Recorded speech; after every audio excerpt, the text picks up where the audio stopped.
So now let's take everything we just learned and put it into practice by painting a painting inspired by Vincent Van Gogh's Sunflowers. Now he did many different versions of this painting. We're just going to use this one to start with because I like how he's got the cool yellow in the background and the warm yellow in the foreground, which really helps create this depth of space in the picture. I mentioned it last week, but it bears repeating, is that warm colors advance and cool colors recede. And that's how you get this beautiful push-pull effect artists will talk about, where the space is created solely by the contrasts of different color temperatures. One of the reasons I chose this image is that Van Gogh is famous for not doing really careful modulations of color to create shading and volume. He instead uses contrasting colors side by side, which for his time was a radical departure from classical painting. And for a beginner painter, it's great because you're not worried about really trying to blend different tints and tones and shades as you go around a shape. So to start with, let's draw this image onto a piece of paper.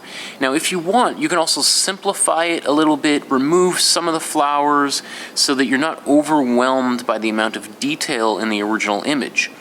A good place to start might be at the very bottom here. Let's put in that horizon line, and then we'll draw the vase. Notice I'm not too concerned about being perfect here. It's just about applying the knowledge that we've learned. Okay, draw some of these flowers, draw the stalks. Since I'm going to paint over this entire image, I'm not going to put a lot of detail into my drawing. I just want to get the composition sorted out. I can always refer to the original image as I'm painting the picture. Because if I spend too long doing all this drawing, it's going to get covered with paint and I'm going to get super frustrated.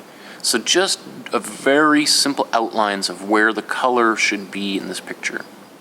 So how about to start, let's put in some of this warm yellow, and I'm going to paint that here kind of in this vase. I'm also going to paint that on the sunflowers. Now I'm going to paint the background. I'm going to paint that using the cool yellow. So right now this painting is really bright. It's kind of garish. So we're going to modify it with some tints and tones. So how about let's start with the background. I'm going to add some white into my cool yellow. Next thing I'm going to do is I'm going to put some tone into these flowers. And immediately I start creating volume here. We can now see that these the flowers are kind of popping a little bit. They're starting to seem a little bit rounder.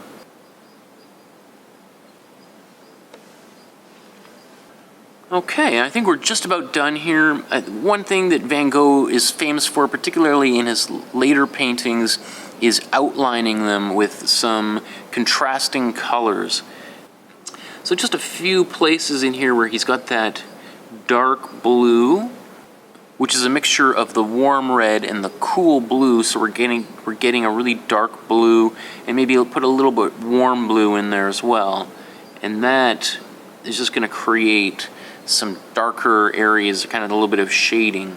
And we put that on some of those stems and the leaves. That's going to help push the flower petals a little bit further forward.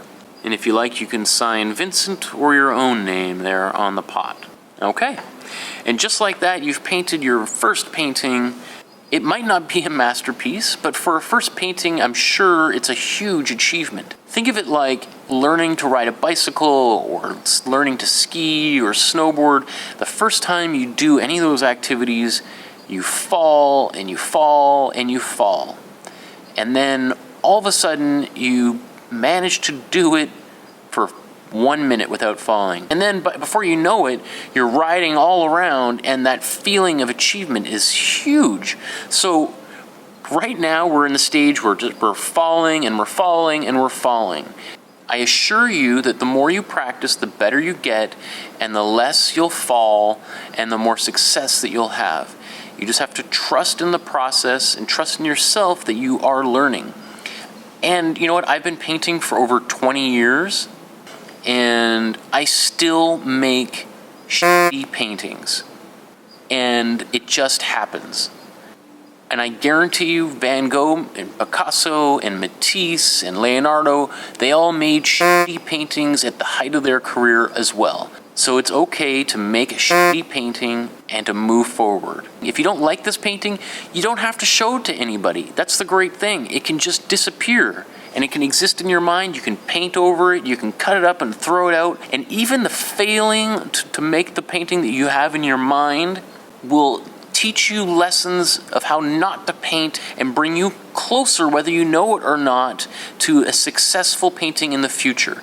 You just have to trust that you are learning despite the falls and the failures.